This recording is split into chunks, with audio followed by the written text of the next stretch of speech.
Greetings everyone. आज हम globalisation की बात करेंगे, जो हमारा इकोनॉमिक्स का चैप्टर है, वैश्वीकरण।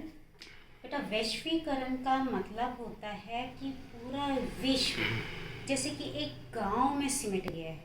जैसे गांव के लोग होते हैं ना, एक ही एरिया के लोग होते हैं, कुछ भी ज़रूरत होती है तो उनकी आसानी से एक दूसरे से पहुंच होती है। ऐसे ही वैश्वीकरण में एक देश की पहुंच दूसरे देश से आसानी से है। जैसे आज के टाइम पे हम मल्टीनेशनल कंपनीज़ के सब प्रोडक्ट यूज़ करते हैं अपनी डेली लाइफ में, है ना।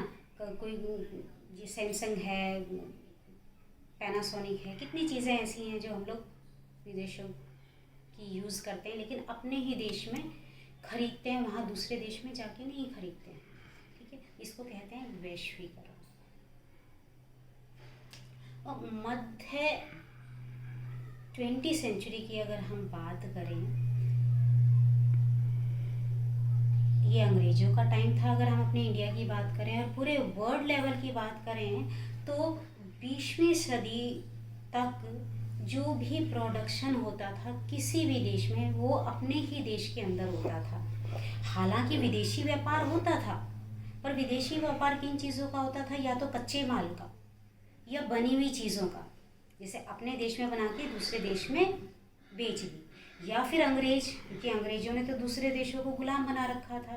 प्रोडक्शन तो वो अपने देश में करते थे, लेकिन गुलाम देशों से क्या करते थे? कच्चा माल खरीदते थे। जैसे भारत से कच्चा माल जाता था, कॉटन वगैरह जाता था, वहाँ पर लकड़ियाँ जाती थी, और तैयार माल यहाँ पर वो वापिस हमारे ही देश में, हमारे ही बाज़ारों में हमें ही बेच देते थे।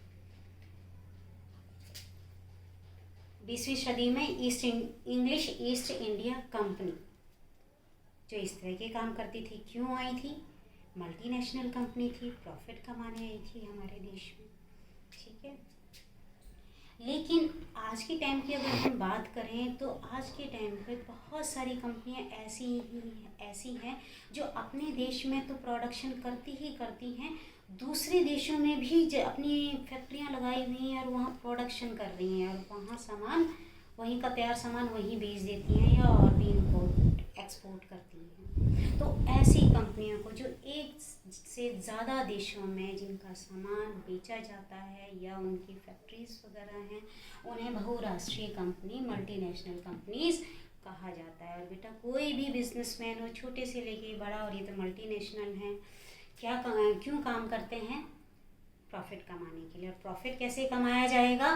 कि जो भी प्रोडक्शन है, जो भी वो उत्पाद बना रहे हैं, उसकी लागत कम आए, उसको बनाने का खर्चा कम आए, तभी उनको प्रॉफिट ज़्यादा होगा। और ये प्रॉफिट ज़्यादा कैसे होगा, लागत कम कैसे आएगी? वो ऐसे आएगी कि जिस देश में वो कंपनी लगा रहे हैं वहाँ पर उनको लेबर सस्ता मिले, कच्चा माल सस्ता मिले, ज़मीन जहाँ वो फैक्ट्री लगा रहे हैं या कुछ किराए के लिए ख़रीद रहे हैं, ऑफिस वगैरह, लैंड, वो सस्ती मिले, मशीनें वगैरह, इन चीज़ों में वो इन्वेस्टमेंट करते हैं, निवेश करते हैं, ताकि उसी देश में जब सामान, जिस देश में वो सामान बेचने जा रहे हैं वहीं पर बनाएंगे तो लागत और कम आएगी, तो उनको प्रॉफिट और ज़्यादा होगा।